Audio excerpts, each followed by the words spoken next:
Address for the opening of the Fifth Avenue Theater, New York, December 3, 1873 by Oliver Wendell Holmes. Hang out our banners on the stately tower, it dawns at last. The long-expected hour the steep is climbed, the star-lit summit won, the builder's task, the artist's labor done. Before the finished work the herald stands, and asks the verdict of your lips and hands. Shall rosy daybreak make us all forget the golden sun that yester-evening set? Fair was the fabric, doomed to pass away ere the last headaches born of New Year's Day. With blasting breath the fierce destroyer came and wrapped the victim in his robes of flame. The pictured sky with redder morning blushed, with scorching streams the naiads' fountain gushed, with kindling mountains glowed the funeral pyre, forests ablaze and rivers all on fire. The scenes dissolved, the shriveling curtain fell, art spread her wings and sighed a long farewell.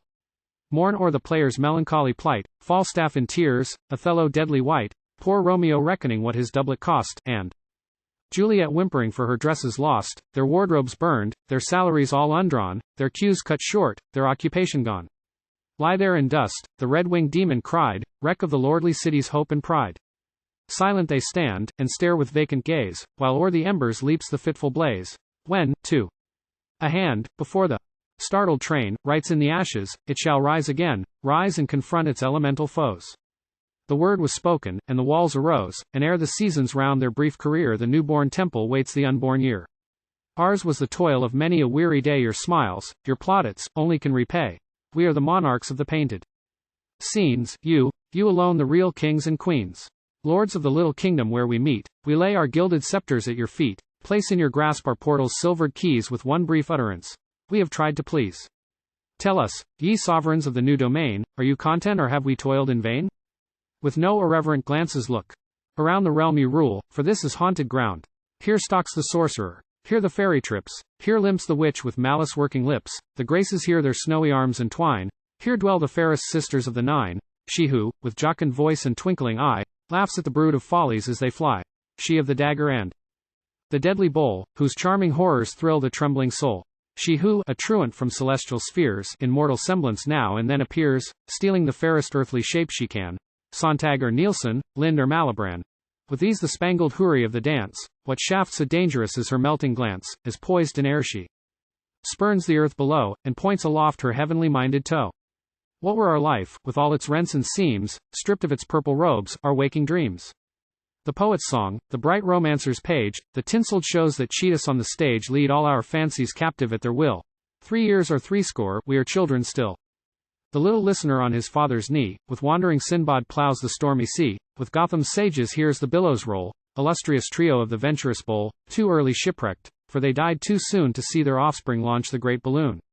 Tracks the dark brigand to his mountain lair, slays the grim giant, saves the lady fair, fights all his country's battles o'er again from Bunker's blazing height to Lundy's lane, floats with the mighty captains as they sailed, before whose flag the flaming red cross paled, and claims the oft-told story of the scars scarce yet grown white, that saved the stripes and stars.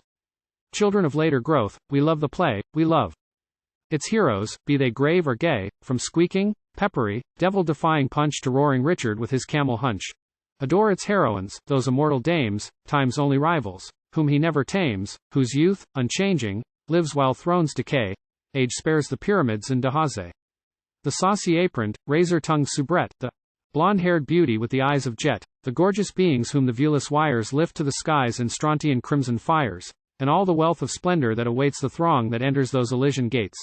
See where the hurrying crowd impatient pours, with noise of trampling feet and flapping doors, streams to the numbered seat each pasteboard fits and smooths its caudal plumage as it sits, waits while the slow musicians saunter in, till the bald leader taps his violin, till the old overture we know so well, Zampa or Magic Flute or William Tell, has done its worst, then hark.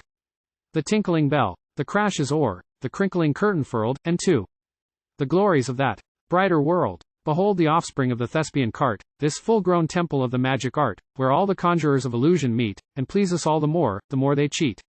These are the wizards and the witches too who win their honest bread by cheating you with cheeks that drown in artificial tears and lying skullcaps white.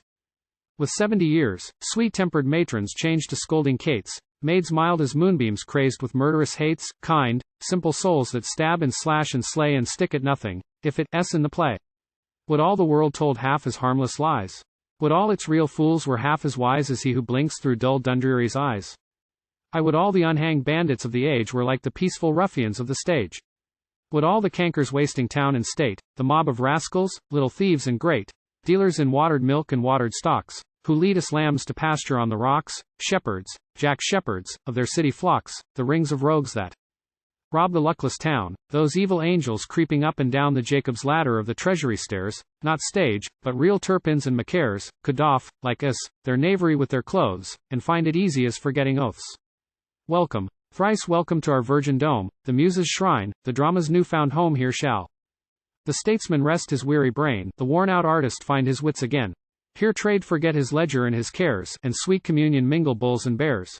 Here shall the youthful lover, nestling near the shrinking maiden, her he holds most dear, gaze on the mimic moonlight as it falls on painted groves, on sliding canvas walls, and sigh, my angel, what a life of bliss we two could live in such a world as this. Here shall the timid pedants of the schools, the gilded boors, the labor-scorning fools, the grass-green rustic and the smoke-dried cit, feel each in turn the stinging lash of wit, and as it tingles on some tender part each find a balsam in his neighbor's smart, so every folly prove a fresh delight as in the picture of our play tonight. Farewell. The players wait the prompter's call. Friends, lovers, listeners. Welcome one and all.